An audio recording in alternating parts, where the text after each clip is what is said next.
नमस्कार दोस्तों, आर के मौर्य कॉमर्स क्लासेज में एक बार फिर से आपका बहुत बहुत स्वागत है। कैश फ्लो स्टेटमेंट के 11th नंबर क्वेश्चन को अपनी बुक के माध्यम से बताने जा रहे हैं। पूरे क्वेश्चन को सबसे अच्छे से पहले पढ़ना है, पढ़ने के बाद ही किसी निष्कर्ष पर पहुंचना है। जो प्रश्न बोला है, देखो अंग्रेजी में बोला है, from the following balance sheet of Ashish tube limited.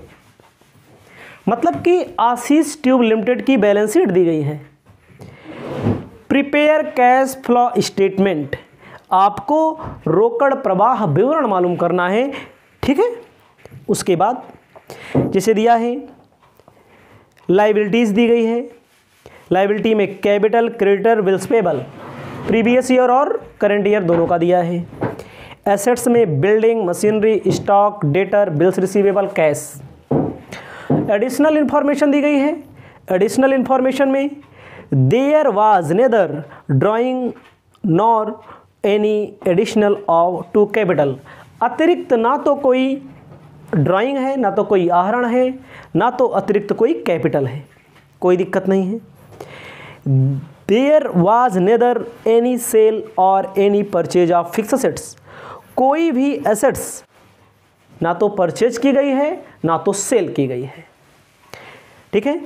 आपको आशीष ट्यूब लिमिटेड की कैश फ्लो स्टेटमेंट मालूम करना है, जैसा कि मैं शुरू करने जा रहा हूं।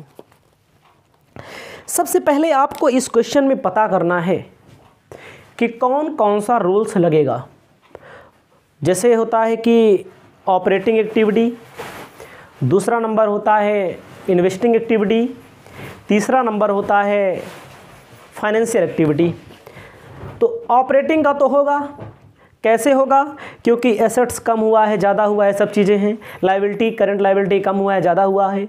लेकिन कैपिटल के बारे में बोल रहा है, ना तो बढ़ा है ना तो घटा है, कुछ नहीं हुआ है। कैपिटल वाला किस में जाता है, उसमें जाता है फाइनेंशियल एक्टिविटी में। फिक्स एसेट्स किस में जाता है, इन्वेस्टमेंट एक्टिविटी में। ये सब नहीं, ये दोनों नहीं हुए हैं, क्वेश्चन में बोल दिया है। बोलने का मतलब जो ड्राइंग के से रिलेटेड या कैपिटल से रिलेटेड या फिक्स एसेट से रिलेटेड बोला है, इसका मतलब है ना तो इसमें इन्वेस्टिंग एक्टिविटी है, ना तो इसमें फाइनेंशियल एक्टिविटी है। याद रखना, मैं बार बार बता रहा हूँ, बहुत सारे क्वेश्चन मैंने आपको बता दिए हैं। पहला वाला नियम कहाँ लगता है, नेट प्रॉफिट मालूम हो, इनडायरेक्ट मेथड में करंट असेट्स, करंट लायबिलिटी का काम लगता है। दूसरे वाले नियम में किसका काम लगता है, इन्वेस्टिंग वाले में, याद करिए आप, फिक्स एसेट्स खरीदेंगे बेचेंगे, नहीं हो रहा है तो नहीं लगेगा नियम, बोल रहा है खुद। तीसरे में शेयर इशू करते हैं, डिबेंचर इशू करते हैं, रिडम्पशन करते हैं, नहीं हो रहा है तो तीसरे वाले भी नियम नहीं लगेगा। तो इसका मतलब केवल फर्स्ट नियम लगेगा बस इसमें। तो आपको अपनी कॉपी में लिखना है, कंपनी का नाम सबसे ऊपर लिख लीजिए, आशीष ट्यूब लिमिटेड लिख लेना है। आशीष ट्यूब्स लिमिटेड। आशीष ट्यूब लिमिटेड, हम लोग क्या पढ़ रहे हैं, कैश फ्लो स्टेटमेंट। आपको लिखना है cash flow statement,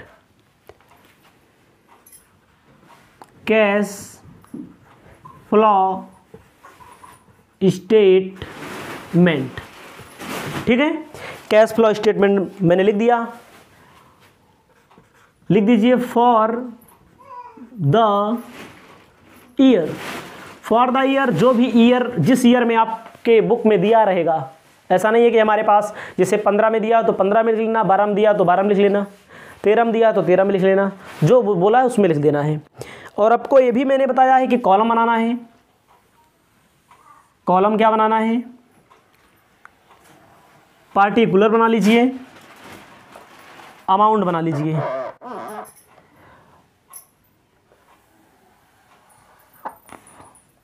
particular amount बना लीजिए। अब आपको क्या करना है, मैंने कि दोनों बता दिए नियम कि दोनों तो लगेंगे नहीं, लगेगा पहला वाला ही। पहले वाले में डायरेक्ट लगाएं कि इनडायरेक्ट लगाएं। डायरेक्ट वहाँ लगाते हैं जहाँ पर कैश सेल दिया हो, कैश परचेज दिया हो, सेल परचेज का मामला जहाँ दिया हो, दिया ही नहीं है, इनडायरेक्ट लगाएंगे। आपको लिखना पड़ेगा cash flow from operating activities. कौन सी एक्टिविटी? Operating activities. ऑपरेटिंग में सबसे पहले नेट प्रॉफिट लगता है।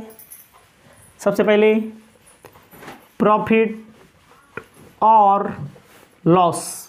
इसके पहले मैं नेट प्रॉफिट लिखता था, आज मैं लॉस क्यों लिख रहा हूं? तो इसमें क्या बोला है देखो, लॉस नहीं है। इसके बाद जो क्वेश्चन मिलेंगे उसमें लॉस है, तो सीधा सीधा लिख दो नेट प्रॉफिट। नेट प्रॉफिट कैसे पता लगेगा? इसमें दिया तो है नहीं। क्वेश्चन में ये भी बोला है कि पूंजी का कोई बढ़ोतरी नहीं हो रही है अलग से। किसकी? कैपिटल की अलग से कोई बढ़ोतरी नहीं हो रही है, मतलब इशू नहीं किया जा रहा है। जैसे पहले हम लोग देखते थे, पहले मान लीजिए जैसे आपके क्वेश्चन में दिया है 7 लाख और 8 लाख कैपिटल, तो क्यों बढ़ता था? इशू करते थे तब बढ़ता था, लेकिन क्वेश्चन में बोला इशू नहीं किया गया है। इशू नहीं किया गया है इसका मतलब लाभ बढ़ा हुआ है, क्योंकि नेट प्रॉफिट को कैपिटल में ऐड किया जाता है। इसका मतलब नेट प्रॉफिट हमारा कितना है? पहले 7 लाख था, अब 8 लाख का हो गया। 1 लाख रुपया नेट प्रॉफिट आपका बढ़ा हुआ है, यानी कि करेंट ईयर में 1 लाख रुपए का प्रॉफिट हुआ है। इसके पहले दिया रहता था, नहीं दिया रहता था, इसमें नहीं दिया है। तो कैसे पता लगा भैया? 8 लाख रुपया पूंजी इस साल, पहले कितनी थी? पहले 7 लाख की थी। 7 लाख थी, 8 हो गई, इसका मतलब 1 लाख प्रॉफिट हुआ है। लेकिन तब भी बढ़ता था जब अंशों का निर्गमन करते थे। अंशों के निर्गमन के लिए कुछ नहीं बोल रहा है, कह रहा है देयर वाज नेदर ड्राइंग और एनी एडिशनल कैपिटल। अलग से कोई ना तो कैपिटल है ना तो ड्राइंग है, इसका मतलब नेट प्रॉफिट बढ़ा हुआ है। 1 लाख लिख लीजिएगा, ट्रिक आपको काम आएगी। इसमें कुछ ऐड किए जाते हैं, कुछ लेस किए जाते हैं। ऐड करने से रिलेटेड मैंने आपको बताया है, जैसे क्वेश्चन में डिप्रिसिएशन दिया हो, क्या दिया हो?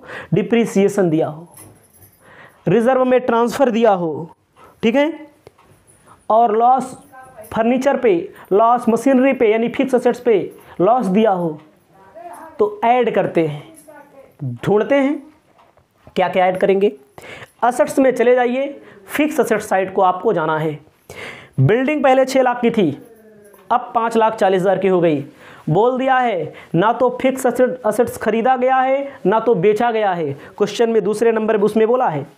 इसका मतलब पहले भैया 6 लाख की थी, अब 5,40,000 की हो गई। इसका मतलब 60,000 डिप्रिसिएशन लगा है। डिप्रिसिएशन ऑन बिल्डिंग लिखा जाएगा, depreciation on building, depreciation on building. Question में देखते चलिए, पहले कितने का था? पहले 6 लाख का था, अब 5,40,000 को हो गया। इसका मतलब 60,000 रुपया क्या हुआ है? कमी आई हुई है। मशीनरी पहले 2 लाख का था, अब 1,80,000 का कमी आई है। डिप्रिसिएशन ऑन मशीनरी पहले 2 लाख का था, अब 1,80,000, 20,000 की कमी आई हुई है। उसके बाद स्टॉक क्या है? करंट है। अब कोई डिप्रिसिएशन नहीं बोल रहा है, क्योंकि वो डिप्रिसिएशन फिक्स असेट पर ही लगता है। तो इसको ऐड कर लेंगे, कितना हो जाएगा? 80,000 टोटल कर देंगे, 1,80,000। इसमें अब ऐड भी होगा और लेस भी होगा। मैंने बताया है current assets decrease, current assets कम हो, current liability increase, current liability बढ़े तो जोड़ लेते हैं, ऐड कर लेते हैं। Current assets increase, current liability decrease, चालू संपत्ति बढ़े, चालू दायित्व घटे, फायदा है, घटा लेते हैं। बार बार बताया है, इसको मैं मिटा देता हूँ, याद रखना आप। क्या बोला है? करंट असेट्स शुरू करते हैं। स्टॉक देखो पहले 10 का था, अब 15 का हो गया, करंट असेट्स बढ़ा घटा लेंगे, लाभ हो रहा है। स्टॉक पहले अब 15,000 का हो गया, पहले 10,000 का था, 5,000 रुपया, ठीक है। उसके बाद डेटर पहले 20 का था, अब 15 का हो गया, कम हो गया तो जोड़ लेंगे। डेटर पहले 20,000 का था, अब 15 का हो गया, कम हो गया तो जोड़ लेंगे ना। उसके बाद बिल्स रिसीवेबल पहले 10 का था, अब 8 का हो गया, 10 का था अब 8 का हो गया, कम हो गया ना, जोड़ लेंगे। उसके बाद कैश वाला मामला कुछ नहीं करेंगे। क्यों नहीं करेंगे? क्योंकि भैया अभी लास्ट में पूरा वाला क्वेश्चन पढ़ रहे हैं, अभी लास्ट में इसको ऐड किया जाएगा, लेस किया जाएगा, जो भी करना होगा लास्ट में करेंगे, ठीक है। उसके बाद क्वेश्चन में क्या बोल रहा है देखो, अब लायबिलिटी में आ जाइए। क्रेडिटर पहले 1 लाख का था, अब 80,000 का हो गया। क्रेडिटर फ़ायदा हो गया ना, पहले केहू का 1 लाख रुपया देना था, अब भैया 80,000 देंगे, 20,000 रुपया हमारा क्या हो गया, फ़ायदा हो गया। फ़ायदा हो गया तो कम कर देंगे। बिल्स पेबल पहले 50,000 देना था किसी को, अब कितना देंगे, 20,000 देंगे, 30,000 रुपया हमारा क्या हो गया, फ़ायदा हो गया ना। अब बताओ, अब इसको ऐड करते हैं और लेस करते हैं। उम्मीद करते हैं कि आपको समझ में आएगा, क्योंकि मैंने बहुत सारे क्वेश्चन बताए हैं। इतना क्वेश्चन एक लिमिट पार करता है। 5 2 7,000 रुपया, इसको ऐड करो, 1,87,000 रुपया। उसके बाद भैया इसको लेस कर दो, 55,000,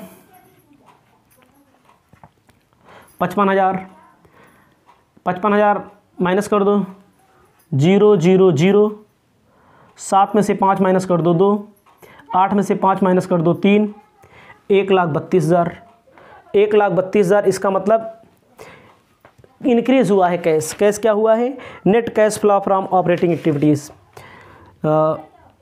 net cash flow from operating activities.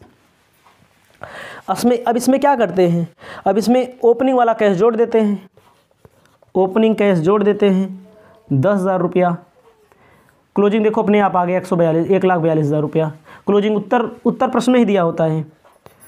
Closing cash, closing balance cash 1,42,000 रुपया। उम्मीद यही है कि समझ में आ गया है। अगला नंबर क्वेश्चन अगले नंबर वीडियो में आपको मिल रहा है।